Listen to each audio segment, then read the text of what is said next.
Thank you, Mr. Chairman. I'd like to retaliate, I think, with another British saying, what's sauce for the goose is sauce for the gander. In other words, Mr. Chairman, you took more than your time. Who knows about my time? But anyway, it's a great honour and pleasure for me to be here to address you, and I'm really grateful to the Sri Lankan Navy for the opportunity to do so, except for one thing. And that's that they've given me what we in the UK call the graveyard slot, straight after lunch. But anyway, we'll see what we can do. I think it's quite important to talk about partnership in the wider context of engagement.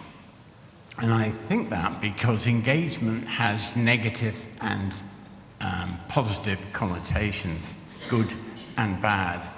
And we can't understand the urge to be good unless we can also understand the temptation, if you like, to be bad. There are those elements to it. What does engagement mean? When two people come together to be married, they're said to be engaged. When military forces fight, trying to destroy each other, they can also be engaged. So some of it is conducive to conflict, some of it leads, hopefully, to cooperation. And that's really the only way that one can understand what partnership actually means. It's, if you like, cooperative or competitive. It can be either. It can be substantive. It's at the level of what is the engagement about, at the level of strategy, if you like. It can be behavioral. It's how it's conducted. And it can be institutional. Where is it conducted? And I really want to talk about all of this in the next 20 minutes or so. Let me start with substantive engagement. This is the level of grand strategy, if you like, where countries have national policy objectives. And some of these objectives may divide nations, and some of the objectives may join them. And one of the biggest that's frequently cited, and has indeed already been cited several times this morning, is the growth of economic interdependence. The great trading system that we're all part of draws us together, in a sense, whether we like it or not. But there is, therefore, a question of perceptions of need. How much do we actually need to cooperate and to aim at partnership? I think is a bit of an issue. This may well vary. Trade, for example, and there's an increasing development of what some people call globalization. In other words, trade within regions rather than trade between regions. And what are the consequences of that? That's something I'd like to come back to later on. But first I want to talk about economic interdependence. We've all seen maps like this. A sea-based trading system that operates over and above the level of the nation state. Everyone benefits economically to a greater or lesser extent. The Manchester School, so-called, in the late 19th century argued that the more countries trade, the less they fight.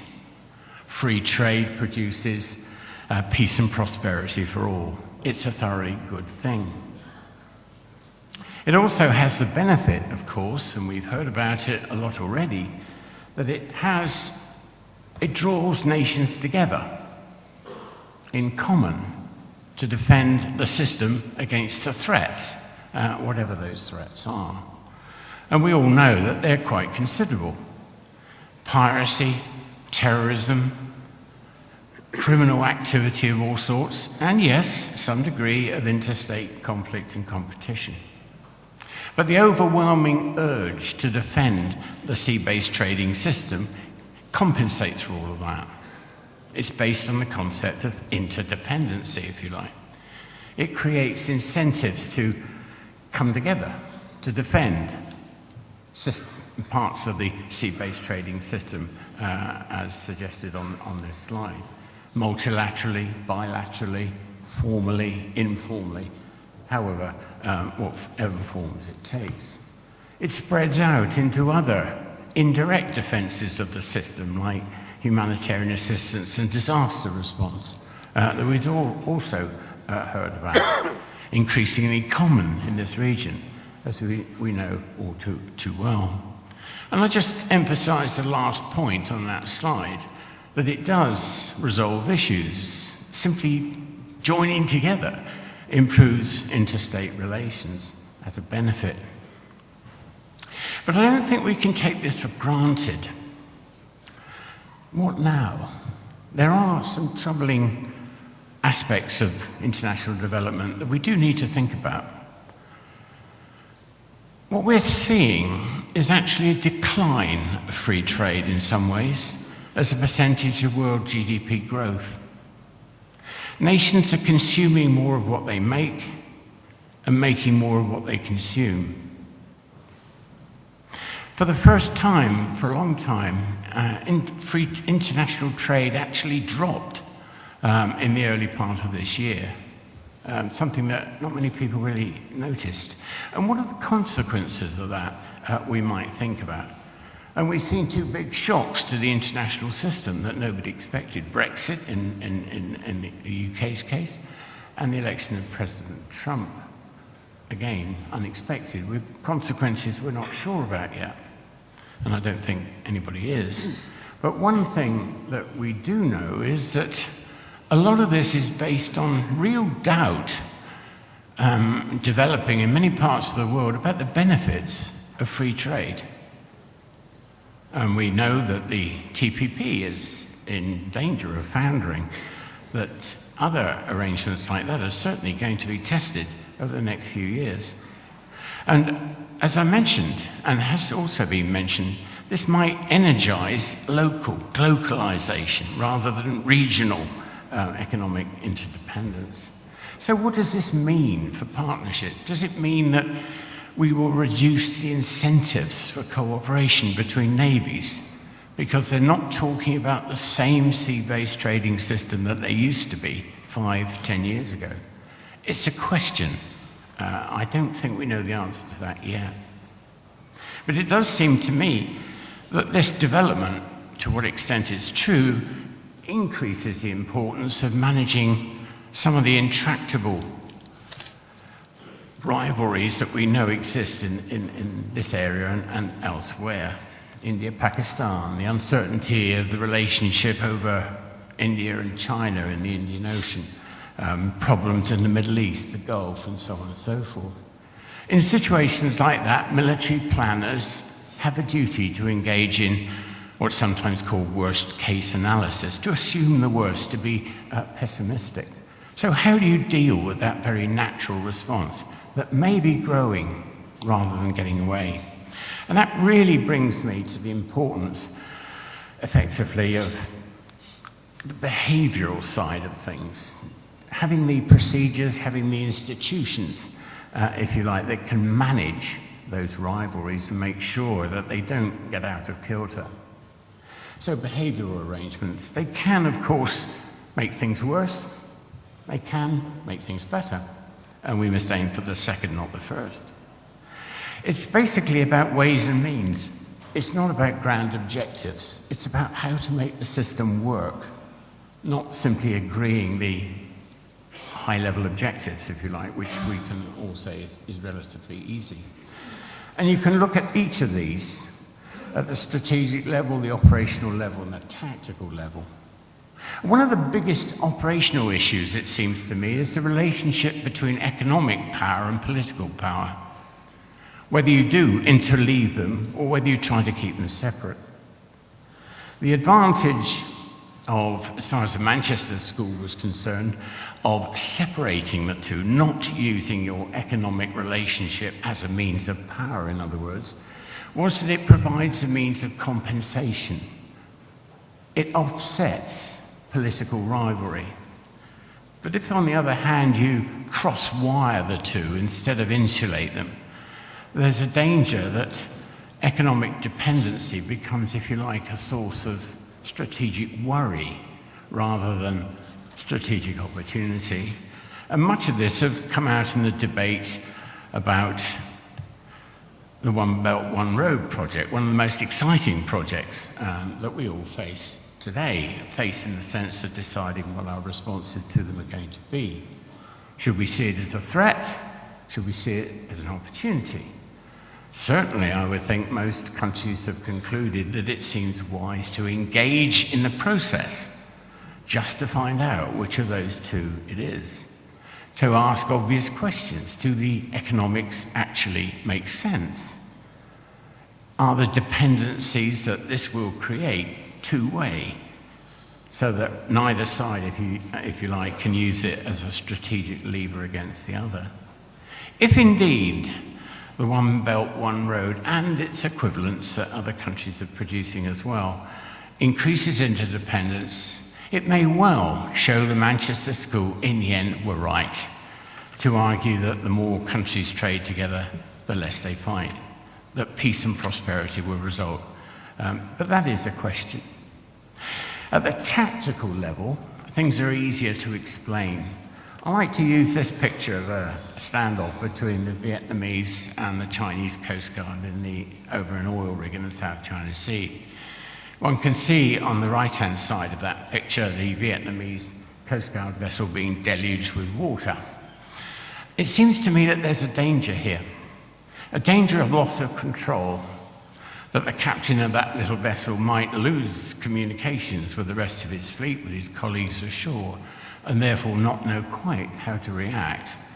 And in that sense of loss of control, there's a danger, because maintaining control, being restrained, even in situations like that, does seem to be particularly important. So that draws attention again to the procedures, if you like, of behavioral engagement, rules of engagement for the control of tactical incidents of this sort. Conducting dialogue between the countries involved that's unconditional, that isn't withdrawn when times get difficult, but instead maintained, because after all, that's when they're most needed. And of course, general high-level diplomatic engagement. This recent picture, I think, rather following on from the comment by my Japanese Admiral colleague this morning, kind of makes the point, I think.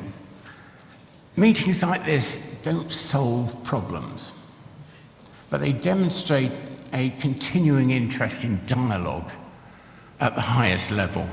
And it seems to me that whatever comes out of that in practical terms, the mere fact that they're all standing there holding hands, it is in itself important. But there are two real problems that we all face in behavioral engagement, and real challenges. And I think this is one of them.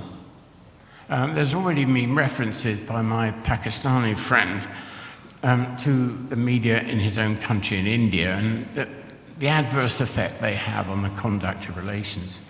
The nationalistic netizen, empowered by social media, often infused by xenophobia, does make the control of incidents by governments, whatever their complexion, increasingly difficult. Then there's the question of who do we engage with? Is it just with countries in the immediate region, or is it also with countries from outside the region who have substantial interests? In the Indian Ocean, that seems to me to be a very real issue that needs addressing and thinking about. And then finally, there's transparency. We're all, in Shakespeare's term, looking through a glass darkly. None of us know what the future will hold, as this year's major events has demonstrated all too well. So the critical problem of prediction. How do we predict? How do we prepare for the worst without making the worst inevitable? One of the reasons for that, one of the methods of doing that, of course, is to engage in as much transparency against an unknown future as one possibly can. And then finally, there's institutional engagement. The third dimension, if you like, of engagement, the where. Where do you do it? What are the arenas? What are the neutral places in which to explore possibilities to manage conflict on the one hand and develop cooperation on the other? The Asia-Pacific region as a whole has hundreds of places to do this. And this sometimes leads to critics saying that you just have an alphabet soup of talking shops, if you like, where high phrases get used but nothing actually happens. I would argue against that myself. I think the fact that there are so many institutions reflects the need to respond to different realities. That countries are in different situations, even in the same regional area. And the more institutions they are that focus on the specific as well as the general, gives you more options to cope. It does provide capacity to respond in one way if the other way doesn't seem to work. It also is a way of recognizing, if you like, that in the development of partnership, we face an enormous breadth of different issues. So having institutions that specialize, that principally focus on one of those issues rather than the whole set, seems to me to have lots of advantages. It also provides representation for minor players, as well as the great and the powerful. For, as has frequently been said already, this is extremely important. And then finally, Churchill's words, jaw, jaw, much better than war, war. And I think that's basically as true now as ever it was. So, what am I suggesting? Two things, I think. First of all, that what we need is informal frameworks, plural, for continuous monitoring. In other words, the accent on the continuous, of the need to cope with change, because change is the one thing that's permanent. It's always happening. It's always catching us by surprise. And despite the best efforts of people like me, it always will. The need to constantly monitor and constantly be able to respond. And the more that this sort of thing is done, the more one reinforces the idea that naval togetherness is the norm, not the exception. We've got used over the last few years to thinking that naval togetherness, we almost take it for granted. But what we need is a sense of a historic sense about this. This is not something that navies used to do to anything like the degree that they do now. And it's not something we should take for granted either. We constantly need to work at it, to develop the notion that this is the norm these days, not what was the competitive, nation-based, peer competition kind of a model that navies used to take as the norm until fairly recently. So things like this, the Gaul Dialogue and other such institutions, seem to me to be a thoroughly good thing because they do both of these. They're both continuous and they both reinforce that norm. And I hope I've contributed to it as well and that you're still awake.